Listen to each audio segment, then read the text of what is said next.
Governor,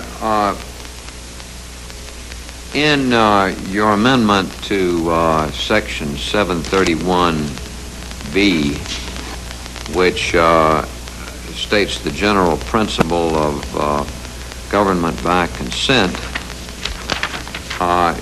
you have a series of amendments which seem to put in issue or leave ambiguous the question of sovereignty.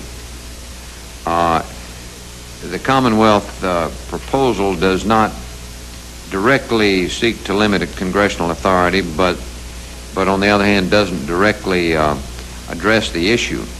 The actual effect of this section is unclear, but it redefines the federal-Puerto Rican relationship under Commonwealth to limit congressional authority and strengthen the argument that it is a, quote, bilateral compact, unquote.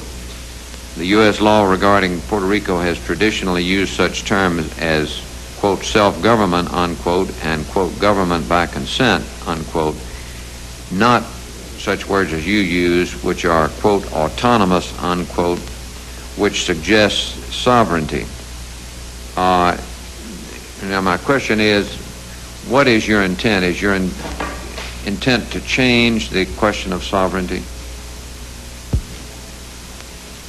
No, the question of sovereignty as it stands today would remain the same.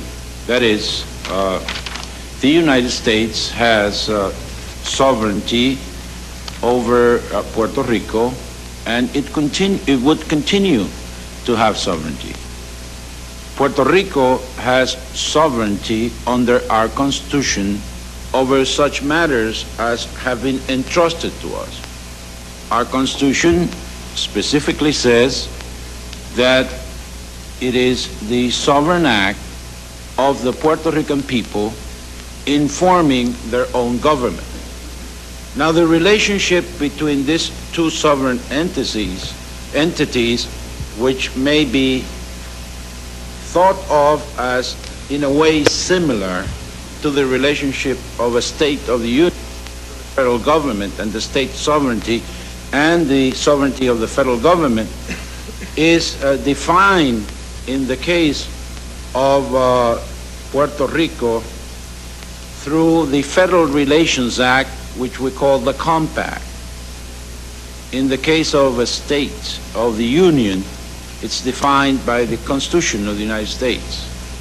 Well, do you understand what I mean by the ambiguity which such phrases as bilateral compact and autonomous, how that could give ambiguity to your proposal?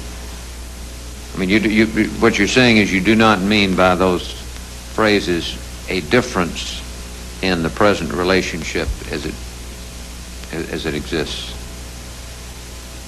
That is correct. We are seeking enhancements in the present relationship, and we intend for the relationship to continue the same way. Right. I just wanted to be clear on that. We might find words that might use some of the same descriptive words while at the same time seeking to make some of the specific changes you have here. Many words are found here that could be interpreted as that by autonomous or anything like that, we mean the sovereignty of a separate republic. They should not be interpreted that way at all in any context. We do not mean to constitute a separate republic, nor an associated republic, nor any other status of a different nature than the one we have right now.